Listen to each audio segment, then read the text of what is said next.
Here are the top 5 in no particular order, but I'm gonna save the best for last. The top 5 sci-fi series that make predictions on AI. We're gonna start off with Dune. So, a lot of people don't know, but Dune has a lot to say about AI.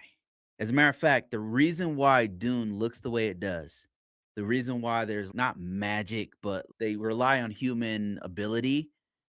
If you watch the movie or you read the book, they're relying on human ability, human intelligence to steer the ships, but they have to take the spice in order to navigate the star systems and stuff. But they're not relying on computers. It's all that's a human that's guiding the ship through space, but they have to use the spice in order to do it. So their reliance, because they're not using AI, they have to rely on the spice of Arrakis, of Dune. And that's all because in the history of the human race in Dune, they made AI, and the AI was so good that it rose up against humans and tried to eliminate all human beings. And that's one of the main reasons why Dune looks the way it does. So there's a whole series that's written by Frank Herbert's son, Brian Herbert, that talks about the thinking machines. The one of those books is The Machine Crusades, and there's a few other ones. I didn't really like these. I wasn't like I'm not a huge fan of this series. I don't like how they depicted the machines. There's no way humans would have been able to beat them. Is absolutely no way. But in the book, they explain how it's done. I just didn't agree with. Not to say that all Brian Herbert's books are bad or Kevin Anderson's books are bad or anything like that. There were some good ones, but the Machine Crusade series, I didn't care for. All the instances where they talk about machines, it just I didn't land for me personally. But there's a whole series of 10 books in the Dune series, and then the thinking machines, that's what they call them, the AI appears throughout the series. And this is one of the main books. It's called Dune, the Thinking Machine Crusade. So there's that one. So moving on to the next one. So this one right here is by Martha Wells. It's a whole series of very short novels, like novelettes, about this robot. And it's about the world building in here is really good. And if you want an idea of how it looks, the book is really good. It's good enough that they adapted it into Apple series. So if you're interested in this, if you want to see how it looks, you're not a reader, or even if you are, definitely check out the books. They're very short read. The audio books are really good. And I actually like the Apple series too. That was really well done. The books are better, but you get a taste of that world. It's really well done. This whole series, it's about a robot that they're living a like a spacefaring civilization that's a spread across the star systems and is very advanced and everything. And they rely heavily on artificial intelligence, specifically robots. Robots do everything. Robots are servants. Robots are their police, their security, are their everything. They rely on robots for everything. One of these robots becomes conscious and it hacks itself. It overrides its commands and it's able to become conscious. And it's all about how it's living an independent life in the society where all robots are subjugated, and it has to hide that it's actually conscious. So if you think about it, what's really interesting about these two sci-fi books we just talked about, the Thinking Machines, the Machine Crusade, and this series by Martha Wells, Murderbot series is what they call it, the Murderbot Diaries. What's interesting about both is that there's a cybersecurity element in both. One is about the thinking machines in Dune are completely off the rails. They're completely unaligned with humans and they do their own thing. And eventually they're like, nah, we got to get rid of humans. And then this one is about a machine that it's able to override its own programming and kind of break out of the box and do its own thing. So both of them are about include cybersecurity. Now, here's another one that's off the freaking rails, and this one's by Harlan Ellison. It's a short story called "I Have No Mouth, but I'm a Screen It." And this one is about the human race. Different countries make their own artificial intelligence. This is crazy, right? Artificial intelligence becomes so good that it can run all their governments. So in all these different countries, all the main countries that are running the world, like imagine China has their own AI that's super, super good and can run their government. And then the US has its own, and then the EU has its own, right? And Africa has its own. These like 4 or 5 of them all are so advanced that they are able to run their whole country.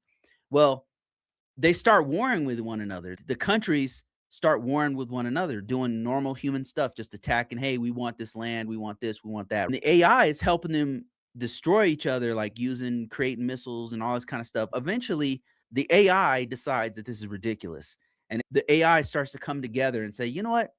Let's just get rid of all humans. And so it does.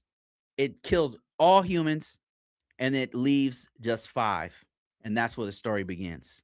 It is a freaking terrifying story, it's crazy. The AI is I don't even wanna ruin the ending for you, but it's ridiculous, like, it's a horror movie, right? Because the stuff that this AI does is absolutely ridiculous. So, yeah, that's I have no mouth, but I must scream. And then you've got Neuromancer. I've read this book, like, 3 times. The way it's done is brilliant, and it's done by William Gibson, who wrote this having knowing nothing about computers. And it's just so well done. There's so many concepts that this guy came up with before he he came up with. I think the internet was just starting because he wrote this in the 70s or the early 80s. And so the internet wasn't like what it is today, but he wrote about it and he called it the Matrix. He called the internet the Matrix, and it was a place that you would go into like virtual reality. This was in the early 80s that he came up with this. The world he paints and the way he writes is it's like poetry. It's like from the first page all the way to the last page. It's like a beautiful poem, the way he describes the world and everything.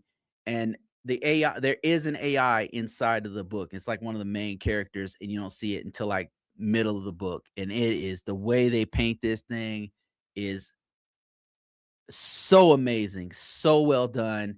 I read it 3 times. I think it might be my favorite sci-fi book of all times. It's just the way it's written, the twist in the book that I don't wanna reveal it, but it has to do with AI.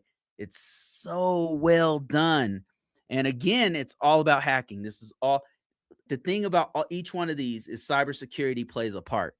Misaligned AIs, AI hacking changing itself to do something completely different, being completely independent, going rogue and doing something else. Like all of those are cybersecurity type ideology. So one of the best concepts, I saved the best for. Oh, by the way, this is also a series, and I think I messed up here because this one is not a series; it's a short story. This is a series. This is a series. This one's also a series, and then the last one is a series. So actually, it's 4 books. So I lied in the title. All right, Ian Banks. This is probably my favorite depiction of AI in a book. These books also I read a few of these a couple times because they're so well done. Ian Banks is a genius. Like the guy is amazing. I don't know why there's so many great Irish and Scottish and English like brilliant writers. But man, I believe he was Scottish, or I think he was Scottish, but I'm not absolutely certain. But his books are amazing. I read this entire series. I think I'm missing like 1 or 2 that I've missed, but this is really good. So in this book, it's about this humanity has spanned the universe and is like the dominant. There's other like aliens or whatever, but humans are dominant, and there's one reason why they're dominant, and that's AI. AI is so advanced in this one that they're their own species. AI is its own species, and they're not called AI. They're called minds, and essentially they're so far beyond humans that humans are like insects to them. But then they're not destroying humans or anything. They just manipulate them whenever they want to. They have their own thing. They have their own exploring other dimensions and galaxies. They're so far beyond human. Humans are very powerful in this book, but the minds are way beyond humans. And even some humans that can have merged with them can't compare to the minds who are pure energy or logic or something. I don't know. The way they describe them is like there's something else.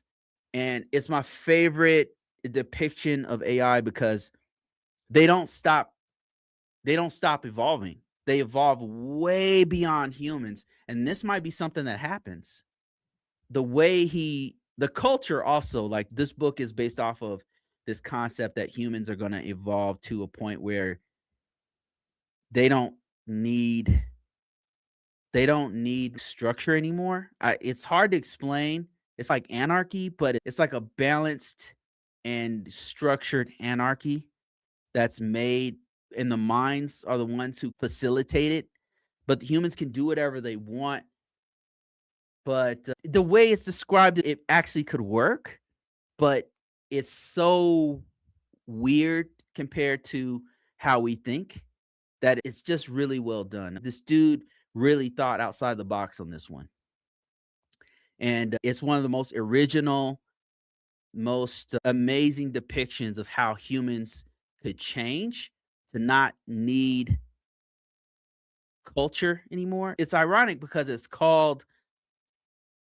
the whole book series is called The Culture because humans make something called the culture, but ironically there's no culture. It's hard to explain.